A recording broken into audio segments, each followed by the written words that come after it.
потенциал переговорный и в том числе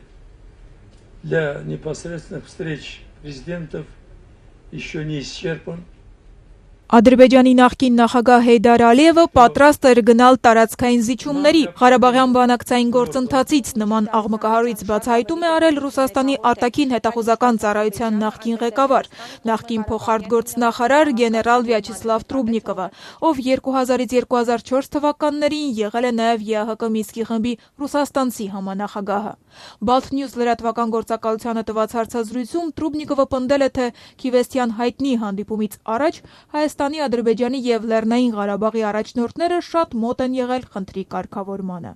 Ես 4 տարի մասնակցել եմ Մինսկի խմբի աշխատանքներին, այն փորձում էր կարգավորել Ղարաբաղի ու Մերձնեստրի խնդիրը։ Դա ամենևին էլ հեշտ չէր, սակայն Ղարաբաղի մասով ես շատ դրական վիճակում էի։ Հանգուցյալ Հեյդար Ալիևն ու Ռոբերտ Քոչարյանը, ինչպես նաև Լեռնային Ղարաբաղի ղեկավարությունը շատ ճիշտ էին ամեն ինչ ընդունում, ասել է Վյաչեսլավ Տրուբնիկովը։ Ռուսաստանցի նախկին համանախագահը մանրամասնել է, Ղարաբաղյան հակամարտության կողմերը շուրջ 15 տարի առաջ մշակել են կարգավորման մի տարբերակ, որը սակայն տապալվել է Ալիևի շրջապատի դիմակայության պատճառով։ 2000 թվականի ապրիլին մենք հանդիպեցինք Քիվեստում, Ֆլորիդայում։ Գտել էինք մի բանաձև։ Արժույթի միջազգային հիմնադրամի միջոցներով հնարավոր էր ապահովել միջանցք Ադրբեջանից դեպի հարավ, Հայաստանից Ստեփանակերտ։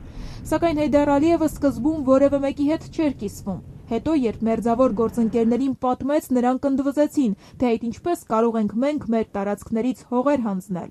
Ռուսաստանի նախկին փոխարտգործնախարարը նաև նշել է, որ ըստ այդ ծրագրի խաղաղության հասնելուց հետո նախատեսվում էր ԱՊՀ խաղապահների մուտքը հակամարտության գոտի։ Նրանք բոլորը պետք է յուրային լինեին, ասել է Մինսկի խմբի նախկին համանախագահը։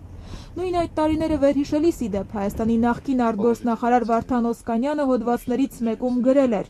Հայր Ալիևի մոտ լուրջ ցանկություն կար որդուն ձերբազատելու Ղարաբաղյան խնդրից և հանձնելու նրան մի երկիր, որը զերծ կլիներ հնարավոր պատերազմի վտանգից։ Նման ամբողջական լուծում Ալիևը տեսնում էր Լեռնային Ղարաբաղը Լաչինի միջանցքով Հայաստանին զիջելու դիմաց, Հայաստանի տարածքով Նախիջևանի հետ անխափան կապ ստեղծելու միջոցով։ Քիվեստում իր համաձայնությունը սրան տալուց հետո վերադառնալով Բաքու, նախագահ Ալիևը հետ կանգնեց դրանից։ Գործընթացը մտավ փակուղի, պատմել էր Հայաստանի նախկին արտգործնախարար Վարդան Օսկանյանը։